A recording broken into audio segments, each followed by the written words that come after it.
अस्सलाम वालेकुम बेटा। आज की इस रिकॉर्डिंग के अंदर मैं सबसे इंपॉर्टेंट चीज जो आपके साथ डिस्कस करने जा रहा हूं वो नम्स के कोर्स के हवाले से बातें हैं। जो नम्स है इसका और यूएचएस के एमडी कैट के कोर्स में कुछ बुनियादी डिफरेंसेस हैं जो आपको पता होने चाहिए।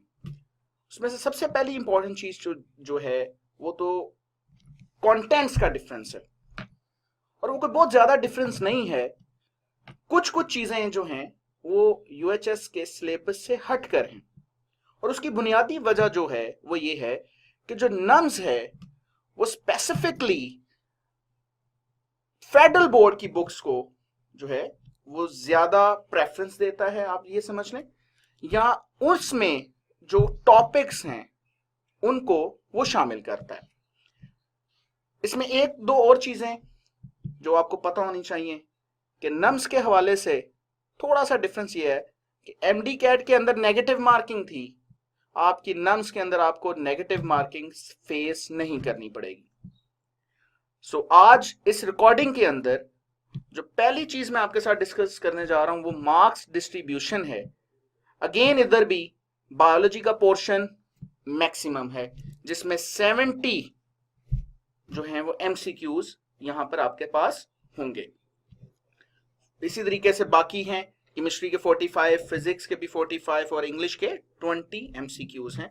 सो टोटल जो आपको एमसीक्यूज अटेम्प्ट के लिए मिलेंगे वो 180 के करीब है।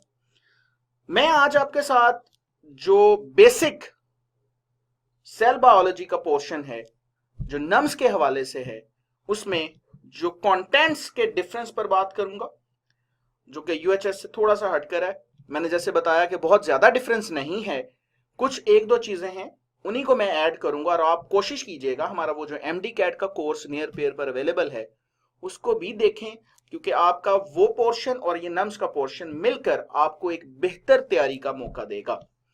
सो no what is cell biology, इसमें आपको बेसिक चीजों का पता होना चाहिए कि what is cell biology and what is cell biology about.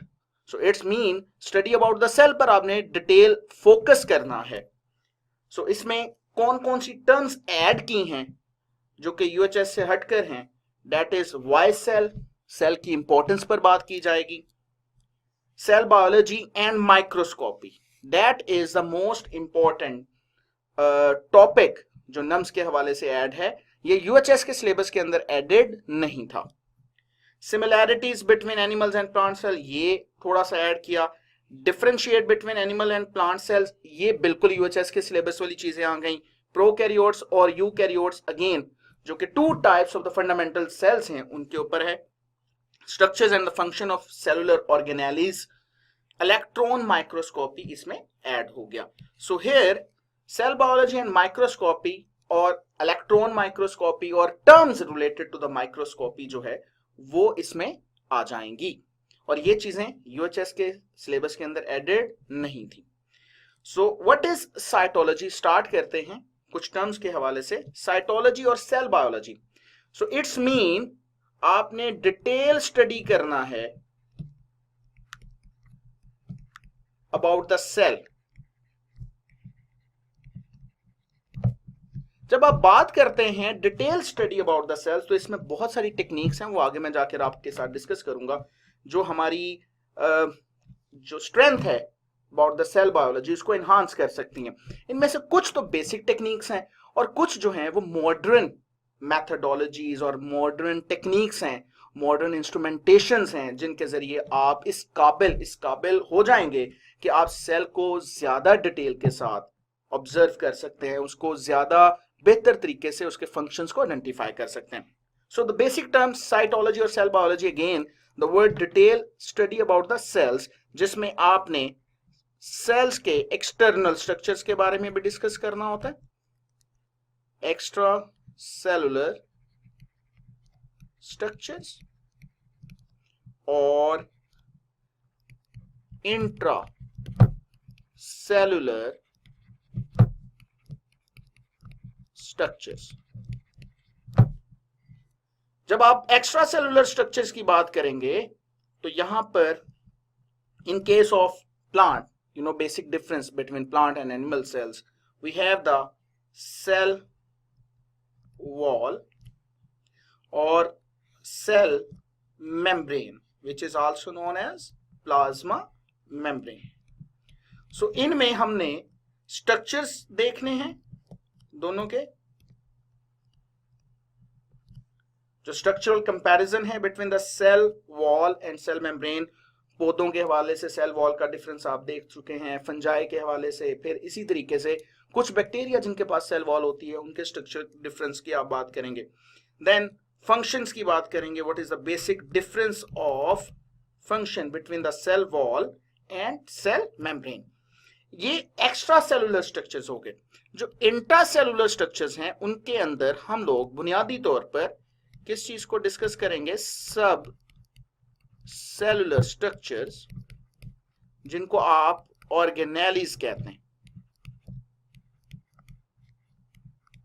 Because आप इस चीज को क्लियरली आप जानते हैं कि सेल के विदिन और सेल के अंदर भी जो मुख्तलिफ टाइप्स ऑफ सेल्स हैं उनके अंदर डिवीजन ऑफ लेबर है, और हर एक चीज जो सेल के अंदर है जिनको ऑर्गेनेली मैं कह रहा हूं वो स्पेसिफिक फंक्शन परफॉर्म करते हैं और उनके फंक्शंस उनके स्ट्रक्चर पे डिपेंड करते हैं, और स्ट्रक्चर की वैरायटी आप इसमें देखेंगे. सो जो बेसिक कंटेंट्स पे वो मैं बात कर दी आपके साथ. अब बेसिक जो चीज आपको पता होनी चाहिए, जो कि आप बहुत बचपन से इसको देख रहे हैं, सेल क्या है? वाई सेल का टॉपिक आया था हमारे पास.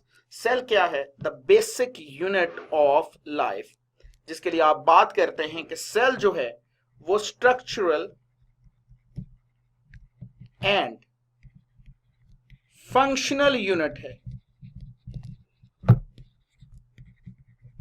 Of life. इसका मतलब है कि सेल से स्ट्रक्चर्स भी बनते हैं और वो स्ट्रक्चर कोई फंक्शन भी परफॉर्म करते हैं. जैसे सेल जो बुनियाद है वो टिश्यू को बनाती है, टिश्यू से ऑर्गन्स बनते हैं, फिर ऑर्गन सिस्टम बनता है, और फिर यही ऑर्गन सिस्टम जब दूसरे मुख्तलिफ ऑर्गन सिस्टम्स के साथ मिलकर एक सिंक्रोनाइजेशन के अंदर काम करता है तो वो आपका एक इंडिविजुअल सेटअप बन जाता है. सो सेल क्या क्या कर सकता है? They control the basic function of the life, जिसमें importantly the growth of individual, इसमें प्लांट भी हैं, एनिमल्स भी हैं, रिप्रोडक्शन, माइटोसिस और मियोसिस फिनोमिना सेल से रिलेटेड आएगा, movement, detection of the environmental changes, because cells के ऊपर रिसेप्टर्स अवेलेबल होते हैं जो कि केमिकल डिटेक्शंस में मदद करते हैं, रिस्पॉन्सेज, जैसे आपके ब्लड में बहुत सारे ऐसे सेल्स हैं जैसे व्हाइट ब्लड सेल्स आप देखते हैं, वो रिस्पॉन्स जनरेट करते हैं, और वो क्या रिस्पॉन्स जनरेट कर रहे हैं कि वो डिफेंस में आ रहे हैं,